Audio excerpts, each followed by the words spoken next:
Staci McIntosh here on the Career Quest Network, and I'm here to give you 10 interview mistakes that you might not know you're making.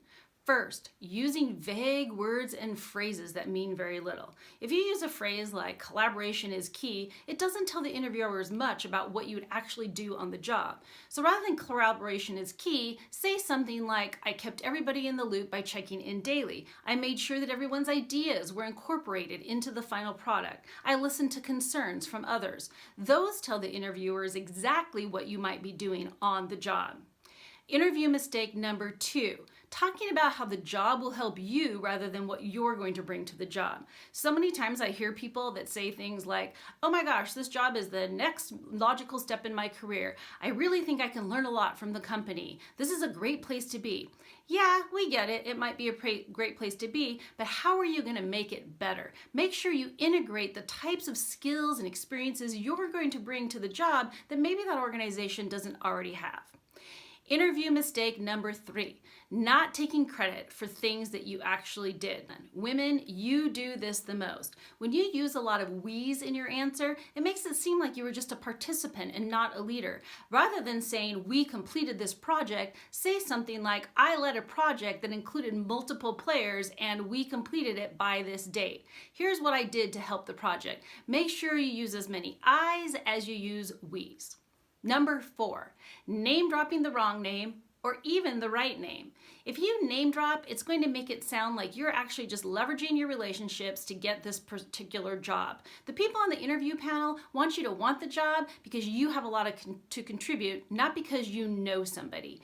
Even if you drop the right name, somebody that you think is really well respected in your particular area, you never know. There could be someone on the interview panel who doesn't like that person. So I say avoid using any names other than really famous people. If you have to refer to your supervisor or boss, refer to that person, my supervisor. Unless everybody knows that in the room, it really doesn't make sense to just use a name. 5, asking way too many questions at the end of the interview. You should be keeping track of your time in the interview. In a 45-minute interview, you're going to get 8 to 10 questions. You should be wearing a watch that you look at discreetly. If you're out of time, it's perfectly fine to say, I can see we're out of time and I know you're on a schedule. So I'd just like to close by saying, whatever you want to say for your great closing statement. If you are going to ask questions, only ask 1 or 2. Don't go on and on and on just to take up the time. People are going to get bored and they're going to forget what you actually said throughout the interview. 6, not making a great closing statement. You know at the end of the interview, you're going to get a question like, is there anything you'd like to add? Or is there anything we haven't asked you about that you think is important for us to know? You should have this closing statement prepared and you should deliver it eloquently. This is the one area where you can literally memorize it and practice it 20 times so that you deliver it well in the interview. Make sure you have a great closing statement. 7, having no independent thought. So many people come to interviews just espousing the same answers that everybody else gives. It's like they Googled the answers and they just think that this is the right thing to say. Make sure that before you do your interview, you've done some reading, you have some recent research, you've actually taken the time not only to research the company, but to research the industry. Then in your interview, it'll provide you the opportunity to give maybe an alternative way of looking at things. It shows that you're a creative thinker and it shows that you're not following the crowd just like everybody else. Interview mistake number 8. You think you have the job. Wow, in my career, I have seen so many people who were the heir apparent to their boss's job. It makes sense. Their boss told them they were going to get the job. All of their coworkers told them they were going to get the job. And yet what happens? They don't get the job. So don't assume you're going to get the job. You should bring it to every single interview. You should practice the very best. Keep this in mind. If you are the heir apparent, people are going to expect you to have the best interview. So you better have it. Otherwise, somebody from out of the company is going to come and blow you out of the water.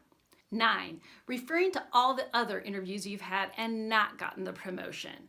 When you refer to all of those other interviews, it just makes it look to the interview panel like everybody else didn't want you. Even if they want to hire you, they're going to be thinking to themselves, why did these other places not hire her? And they may second guess their decision. So don't refer to it no matter how many interviews you've had.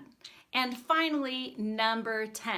This is for you baby boomers and also those Gen Xers who are getting to the tail end of their career. If you've retired from one career and you're restarting another, do not say that in an interview. I've had older people come in and they said, well, I was able to retire from this job and so I would like this job because I think it's going to be easier. At least that's the impression they give. Make sure that if you have retired from another industry, you don't say it. You don't have to say you've retired. You could simply say, I had spent a lot of my career in that industry and I wanted to make a new leap into something different. And I believe I'll bring these skills to the table. So those are my 10 interview mistakes you might not know you're making. If you want to hear 30 other interview mistakes, you can check out my book, Wheels Up, Mastering the Job Interview to Launch Your Career, available on Amazon in paperback and ebook form. Thank you.